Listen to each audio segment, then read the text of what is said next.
நீரின்றி அமையாது உலகு என்ற பழமொழிக்கு ஏற்ப மனிதன், விலங்கு, தாவரம் என எந்த ஒரு உயிரும் நீர் இல்லாமல் வாழ முடியாது. ஆனால் தற்போதைய காலநிலை மாற்றத்தால் அச்சுறுத்தி வரும் எல் நினோவால் பூமி வெப்பமடைந்து வறட்சி ஏற்படும் அபாயம் ஏற்பட்டுள்ளது. இது குறித்து விளக்குகிறார் கலைமதி செல்வராசா. உலகம் முழுவதும் தற்போது மிகப்பெரிய தாக்கத்தை லானினோ மற்றும் எல்னினோ ஏற்படுத்திக்கிட்டு வருது. இந்த எல்னினோனா என்ன, அது எந்த மாதிரியான தாக்கத்தை ஏற்படுத்துதுன்னு இப்போ பார்க்கலாம். காலநிலை மாற்றத்தால் உலகின் மிகப்பெரிய கடலான பசிபிக் பெருங்கடலின் மத்திய மற்றும் கிழக்கு பகுதிகளில் கடலின் மேற்பரப்பு வெப்பநிலை வழக்கத்தை விட அதிகமாகவே இருக்கும். இந்த நிகழ்வை தான் எல்னினோன்னு சொல்கிறோம். பொதுவாக பசிபிக் பெருங்கடலின் கிழக்கில் இருந்து மேற்கு நோக்கி காற்று வீசும்போது வெதுவெதுப்பான நீர் ஆசியா மற்றும் ஆஸ்திரேலியா பக்கம் நகருது.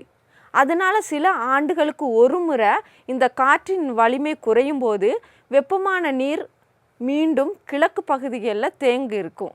அப்போதான் இந்த எல்னினோ உருவாகுது. இது ஒரு கடல் வெப்பநிலை மாற்றம் மட்டும் இல்லை, உலகம் முழுவதும் வானிலையை மாற்றக்கூடிய சக்தி இந்த எல்னினோவுக்கு இருக்குது. இந்தியாவில் இந்த எல்னினோ உருவானா தென்மேற்கு பருவமழை ரொம்பவே பாதிக்கும்.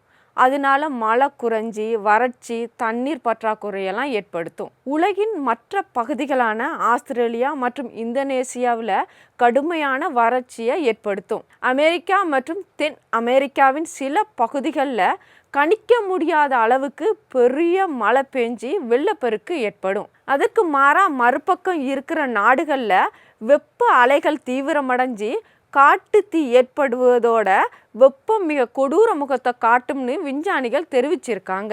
இந்த கடல் நீரின் வெப்பநிலை அதிகரிக்கிறதால பவளப்பாறைகள் வெள்ளையா மாறி அழியும் அபாயத்தோட மீன்கள் குளிர்ச்சியான பகுதிகளை நோக்கி போகிறதால அவற்றின் வாழ்வாதாரமும் பாதிக்கும். இதுக்கு எல்லாம் எதிர்மறையான நிகழ்வு தான் லானினோ. இந்த லானினோ காலத்தில் கடல் நீர் வழக்கத்தை விட குளிர்ச்சியாகவே இருக்கும். அப்போ தான் இந்தியாவுக்கு அதிக மழை கிடைக்கும். இதை ஈஸியாக சொல்லணும்னா, ஒரு பக்கம் வறட்சி ஏற்படுத்துகிற எல்னினோ, மற்றொரு பக்கம் அதீத மழையால் வெள்ளத்தை ஏற்படுத்துறது லானினோ. ஆனால் தற்போது உலகத்தில் வெப்பம் அதிகரிச்சுட்டு வர்ற சூழலில் எல்னினோவின் தாக்கம் இந்தியாவில் தீவிரமடையும்னு விஞ்ஞானிகள் எச்சரிக்கை விடுத்திருக்காங்க.